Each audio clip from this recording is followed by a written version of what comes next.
പ്രധാനപ്പെട്ട രണ്ട് പ്രതികരണങ്ങൾ കൂടി പാലക്കാട് നിന്നുണ്ട്. പാലക്കാട്ടെ പ്രധാനപ്പെട്ട കോൺഗ്രസ് നേതാവിൽ ഒരാളായ വി.കെ. ശ്രീകണ്ഠൻ എം.പിയും ഒപ്പം ഡി.സി.സി പ്രസിഡന്റ് തങ്കപ്പനും പ്രതികരിച്ചിട്ടുണ്ട്. നമുക്ക് ആ പ്രതികരണം കേട്ടിട്ട് അതിന്റെ വിശദാംശങ്ങളിലേക്ക് വരാം. ഒരേ ഒരു ചോദ്യം ഈ വിഷയത്തിൽ എം പി നമ്മൾ ചോദിക്കുമ്പോൾ ഓരോ ചോദ്യങ്ങൾക്കും പറയുന്നത് ഒന്ന് സ്വർണ്ണക്കൊള്ളയെ കുറിച്ച് പറയുന്നു, ഒന്ന് ഡിവൈഎസ്പിയെ കുറിച്ച് പറയുന്നു. ഇതിലൊക്കെ ഉപരി കോൺഗ്രസ് അതെല്ലാം വാർത്തകൾ തന്നെയാണ്. സ്വർണ്ണക്കൊള്ളയും ഡിവൈഎസ്പിയുടെ വിഷയമൊക്കെ വലിയ വാർത്ത തന്നെയാണ്. സ്വർണ്ണക്കൊള്ളയും ഡിവൈഎസ്പി വിഷയമൊക്കെ വലിയ വാർത്ത തന്നെയാണെന്ന് ഞങ്ങൾ സമ്മതിക്കുന്നു. അതേസമയം തന്നെ രാഹുൽ വിഷയം വളരെ പ്രധാനപ്പെട്ടതാണ്. അപ്പൊ ഇതിൽ കോൺഗ്രസ് ഇരയ്ക്കൊപ്പമാണോ വേട്ടക്കാരനൊപ്പം? അതെ, നിങ്ങളുടെ ഒരു വ്യാഖ്യാനത്തിനൊന്നും മറുപടി പറയാൻ കിട്ടില്ല.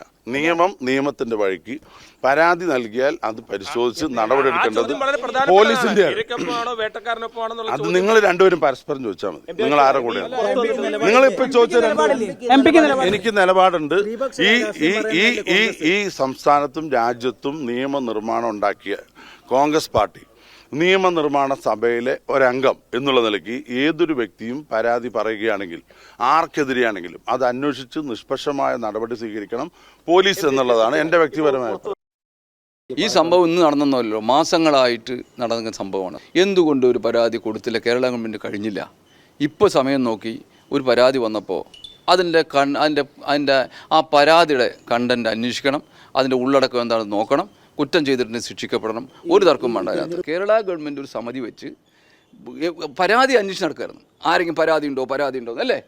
എന്തുകൊണ്ട് അന്ന് ഈ പറയുന്നവർ ജീവിച്ചിരുന്നില്ലേ? കൊടുക്കേണ്ട അന്തസ്സായിട്ട് ഉണ്ട് എന്ന് പറഞ്ഞാൽ അന്തസ്സായി പറയണ്ടേ? അവിടെയാണ് വേണ്ടത്. ഇത് ഈ സമയത്ത് നോക്കുമ്പോൾ അത് എനിക്കൊരു സംശയം, ഞാൻ തള്ളിക്കളയുന്നില്ല, അത് ഗൗരവമായിട്ട് എടുക്കണം ആ പരാതി. പക്ഷേ പരാതി വന്ന സമയമാണ് ഞാൻ സംശയിച്ചത്. ഇങ്ങനെ ഒരു അനുഭവം ഉണ്ടായെങ്കിൽ ഒളിച്ചു വെക്കേണ്ട കാര്യം ഇപ്പോൾ മാത്രം മറന്നേക്ക് പുറത്ത് വരേണ്ട കാര്യം നേരത്തെ വരാമല്ലോ. എന്നിട്ട് ഞാൻ ചോട്ടെ ഇപ്പോഴും പറഞ്ഞു, ആ പരാതി അന്വേഷിക്കട്ടെ, കുറ്റം ചെയ്തതിന് ശിക്ഷിക്കപ്പെടുന്നു. അരുണാലത്തൂർ തുടരുന്നുണ്ട്. അരുണ്, ഈ ഡി.സി.സി പ്രസിഡന്റിനെയും ഒപ്പം വി.കെ. ശ്രീകണ്ഠൻ എം.പിയുടെയും മറുപടി ശ്രദ്ധിച്ചാൽ മനസ്സിലാവും. അതായത് വി.കെ. ശ്രീകണ്ഠൻ്റെ അടുത്ത് അരുൺ ചോദിക്കുന്ന ചോദ്യം ഇരയ്ക്കൊപ്പമോ വേട്ടക്കാരനൊപ്പം ചോദിക്കുമ്പോൾ കൃത്യമായി മറുപടി പറയാതെ ചക്കെന്ന് ചോദിക്കുമ്പോൾ ചുക്കിനെക്കുറിച്ചും ചുണ്ണാമ്പിനെക്കുറിച്ചൊക്കെ മറുപടി പറയുന്ന ഒരു സാഹചര്യം വി.കെ. ശ്രീകണ്ഠൻ്റെ ഭാഗത്തുനിന്നുണ്ടാകുന്നു. ഒപ്പം ഇന്നലെയും തുടങ്ങിയ പ്രശ്നമല്ലല്ലോ ഇത്. നേരത്തെ എന്തുകൊണ്ട് പരാതി നൽകിയില്ല, എന്തുകൊണ്ട് കേസെടുത്തില്ല എന്നൊക്കെയാണ് ഡി.സി.സി പ്രസിഡന്റ് ചോദിക്കുന്നത് അല്ലേ?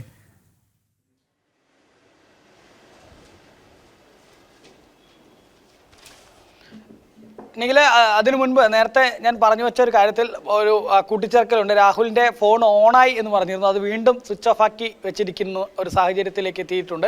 ഏതായാലും രാഹുൽ ഇങ്ങനെ ഒളിവിൽ തുടരുന്നു, ഫോണ് ഓണാക്കിയും ഓഫാക്കിയും ഒക്കെ കളിക്കുന്നു. ഏതായാലും പോലീസ് എന്ത് നടപടി സ്വീകരിക്കുമെന്നുള്ളതാണ് അറിയേണ്ടത്. അതേസമയം ഇനി നിഖിൽ ചോദിച്ച വിഷയത്തിലേക്ക് വരാം.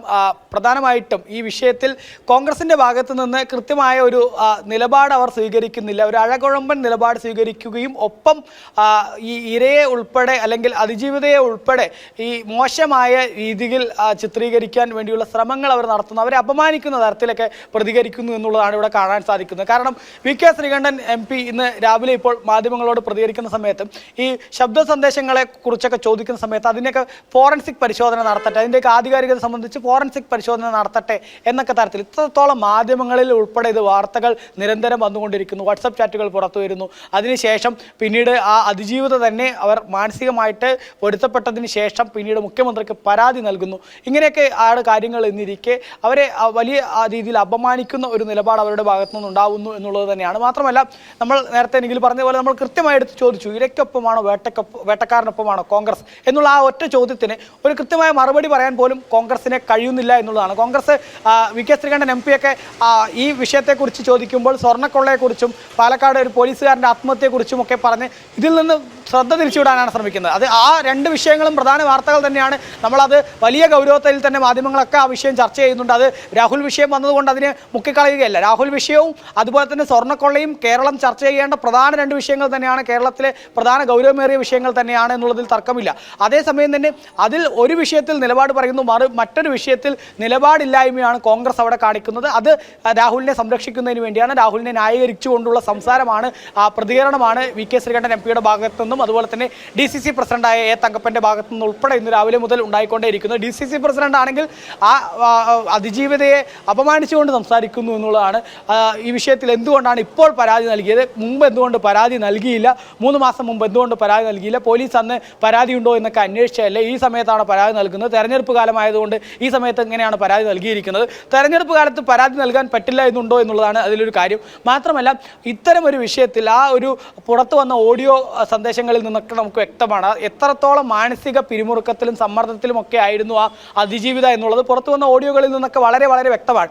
അങ്ങനെ മാനസിക പ്രയാസത്തിലും സമ്മർദ്ദത്തിലൂടെയും ഒക്കെ കടന്നു പോകുന്ന ഒരു വ്യക്തി, ആ വ്യക്തിയെ സംബന്ധിച്ചിടത്തോളം അവർക്ക് പരാതിയും മറ്റുമൊക്കെയായി മുന്നോട്ട് പോകുന്നതിന് സ്വാഭാവികമായിട്ടും സമയം ആവശ്യമായി വന്നിട്ടുണ്ടാവാം.